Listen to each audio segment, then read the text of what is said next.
Bliss be with Rancid and Sweaty Calves coming at you with yet another video. And as we have all known, Disney's CEO Bob Chapek has been going down pretty significantly in favor within the Disney company. So much so that they actually fired him in the middle of the night on the last Sunday, and they replaced him with his predecessor, Bob Iger. As you can see here, it appears as though Bob Chapek may have been doing something that we all suspected Disney of doing pretty much from the start of the She-Hulk show and every other Marvel TV show that's come out on Disney+. Ousted Disney CEO Bob Chapek reportedly cooked the books to hide Disney+ financial losses. It wouldn't surprise me. According to a new report, recently ousted Disney CEO Bob Chapek is alleged to have engaged in a series of deceptive accounting practices in order to hide just how much money the company has truly lost in service of developing their signature streaming service.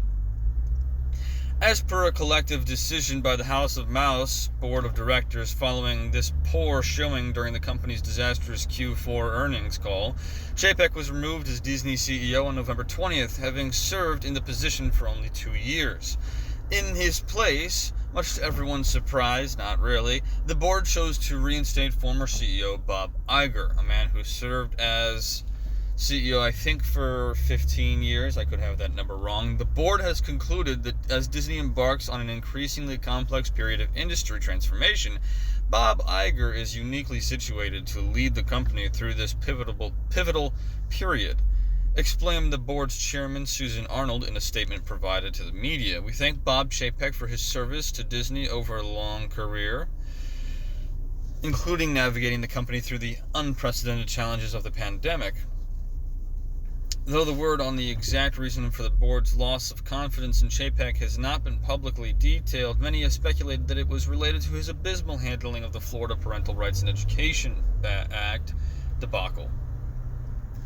Between turning Disney into a full-on political entity, constantly flip-flopping on which side of the debate he truly supported, and basing his moves on ever-evolving whims of Twitter's trending topic tab, Chapek's ineffective and indecisive leadership during this period has since drawn widespread criticism and mockery from across the political spectrum.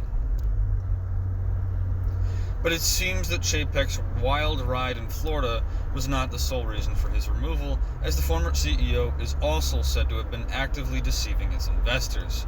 During the company's Investor Day 2020 presentation, Chapek assured those in attendance that the company expected Disney Plus to achieve profitability in fiscal 2024.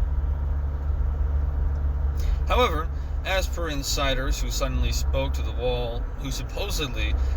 Wall Street Journal, this is a near impossible goal to achieve due to the fact that the company has in reality lost more than $8.5 billion since Disney Plus launched and has posted bigger operating losses in each of the post 4 quarters.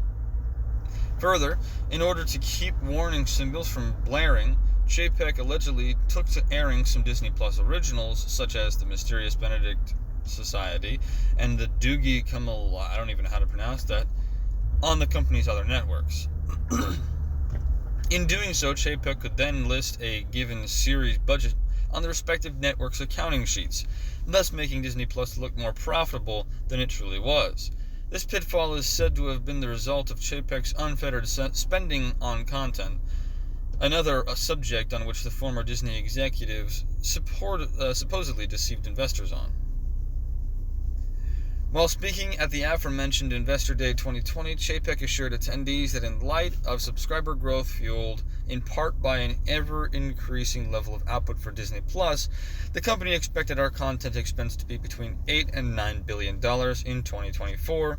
Yet the Wall Street Journal's insider claims that under Mr. Chapek, Disney has increased its content spending dramatically to around $30 billion this year alone. As of writing, neither Disney nor Chapek have offered public comment on the Wall Street Journal's allegations.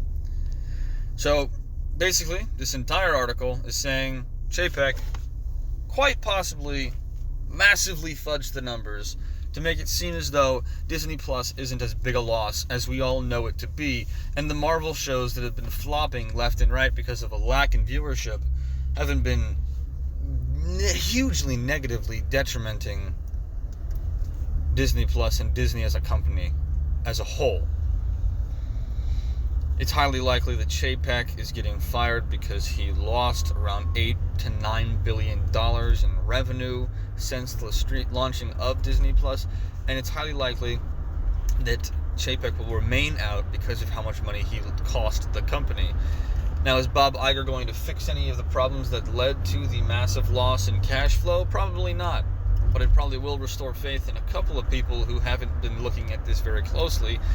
And if we all know what that means that Disney's going to get a couple of bucks, but it's not going to do much for them in the long run. And unless they change their political affiliation 100%, unless they neglect and reject the things that Chapek forced Disney to adhere to, or Disney forced Chapek to adhere to, no one's going to continue to support Disney. Because Disney is not losing money simply because the content isn't good. Disney is losing money simply because of the fact that they are trying to indoctrinate children into a horrifically sexualized lifestyle before their brains are even halfway developed.